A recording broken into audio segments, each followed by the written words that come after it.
खुलुमबाय बेयो बड'लेण्ड इंखं टेलिभिजन दिनैनि रादाबखौ फरायदों आं प्राणेश्वर ब्रह्म। दिनैनि गाहाय रादाबाव दं बारग' एनडिएफबिनि दाबि प्रमद बर'आ खैसारि खालामनानै रन्जन दैमारिखौ जोबथेसालियाव हरदों। कर'ना बेरामिफोरनो होनाय माखासे बेसेन नाङै खाबुफोरखौ आसाम सरकारा बोखांनानै लाफिनबाय। हादराव आनलक 4 आरो 30 सेप्तेम्बरसिम बन्द थागोन गासैबो सोलोंसालि कचिं सेन्टार। कर'ना भाइरासनि नेमखान्थि मानियैफोरनि हेंथायै समबारनिफ्राय गोख्रों राहा लासिगोन। गवालपारायाव मेट्रिक आरो हायार सेकेन्डारि आनजादाव सेथि थाखोआव उथ्रिनो हानाय फरायसाफोरखौ बरायदों। आसामनि मोन 6 हारिनो एसटि होनांगौनि रिपर्टखौ आसाम सरकारा थाबैनो मिरुनो हरसिगोन। मन्त्रि साम' रंहांनि देहायाव कर'ना पजिटिभ।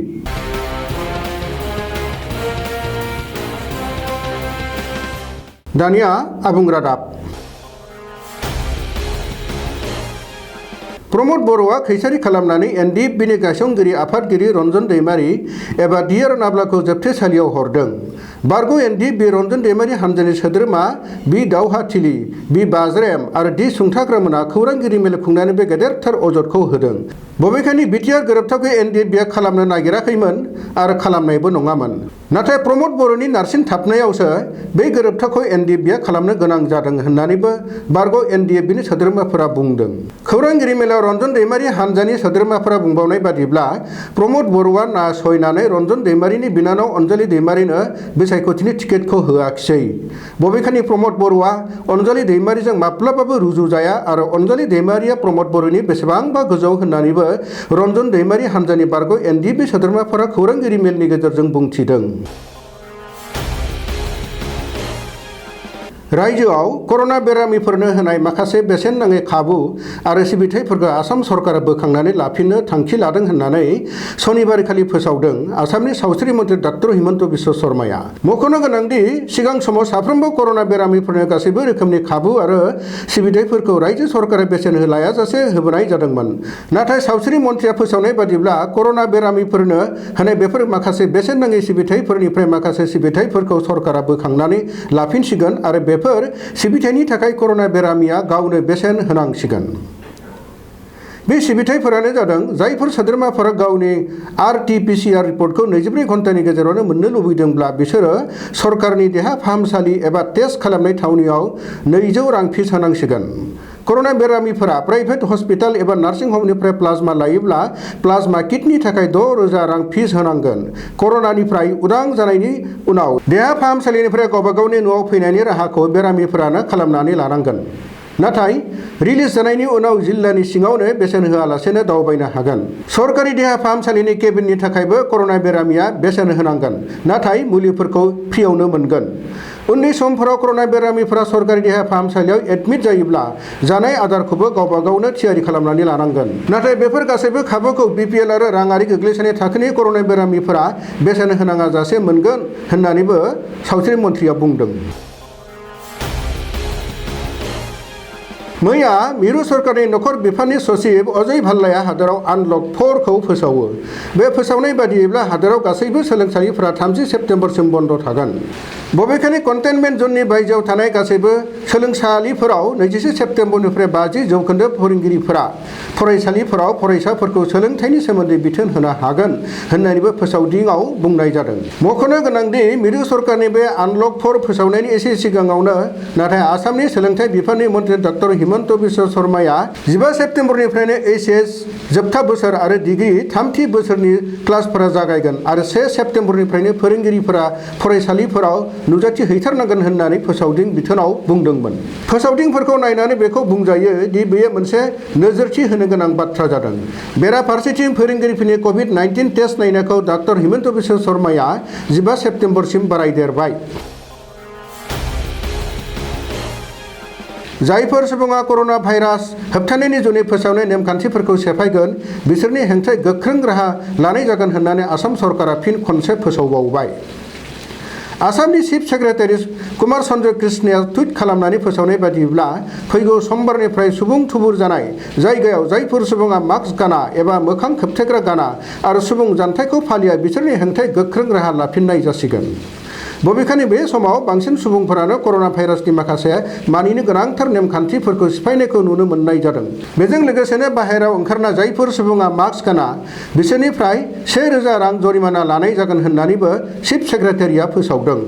ओरैहाय सरासनस्रा सुबुंफोरा कर'ना भाइरासनि नेमखान्थिफोरखौ मानिनानै सोलियाब्ला आरो रायजोआव कर'नाजों गाग्लोबजानाया बांनायनि सायाव बांलाङोब्ला आसाम नाङै फिन लकडाउन फोसावनो गोनां जागोन होननानैबो फोसावदों आसामनि चिफ सेक्रेटारि कुमार चन्द्र कृष्णया।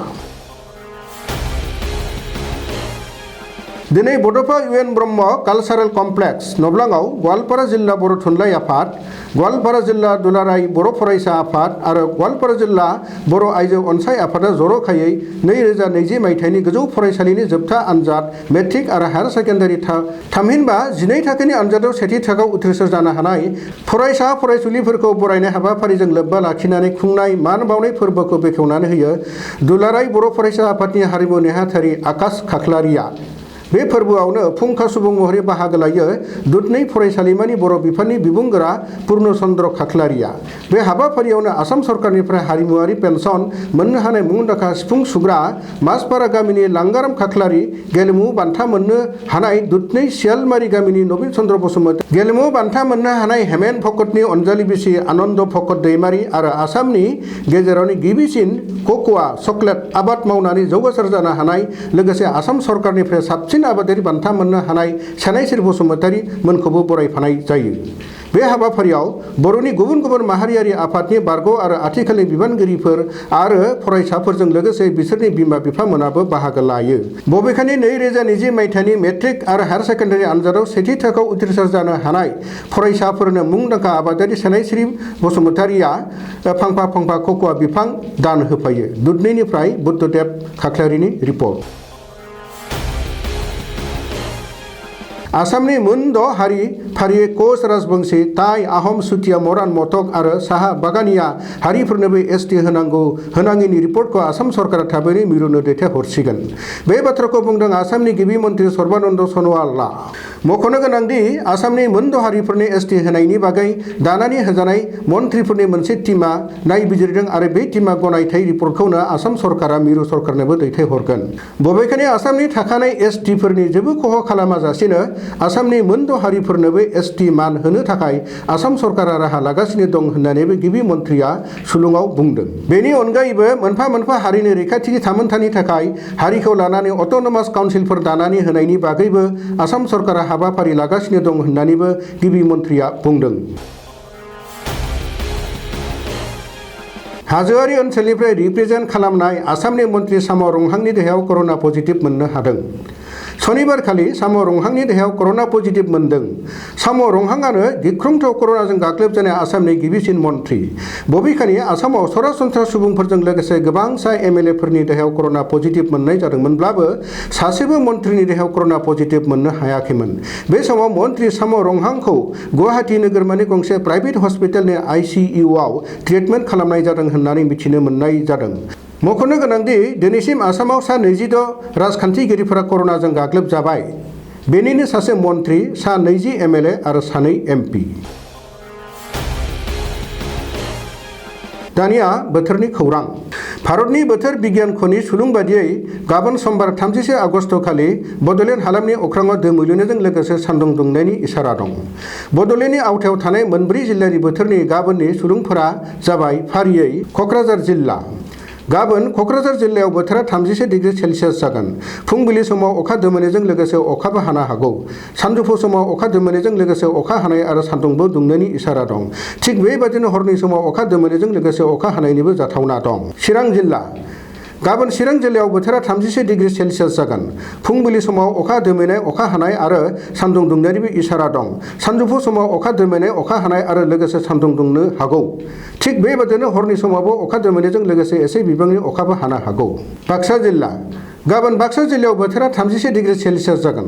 फुंबिलि समाव अखा दोमैनाय अखा हानाय आरो सान्दुंबो दुंनो हागौ। सानजौफु समावबो अखा दोमैनाय अखा हानाय आरो सान्दुं दुंनायनिबो जाथावना दं। थिग बेबायदिनो हरनि समाव अखा दोमैनायजों लोगोसे एसे बिबांनि अखाबो हानो हागौ। अदालगुरि जिल्ला गाबोन अदालगुरि जिल्लायाव बोथोरा 31 डिग्री सेल्सियास जागोन। फुंबिलि समाव अखा दोमैनाय अखा हानाय आरो सान्दुं दुंनायनिबो इसारा दं। सानजौफु समाव अखा दोमैनायजों लोगोसे सान्दुंबो दुंनो हागौ। थिग बेबायदिनो हरनि समावबो अखा दोमैनायजों लोगोसे एसे बिबांनि अखाबो हानायनि इसारा दं। दिनैनि रादाबा एसेनोसै। गोजोन्थों।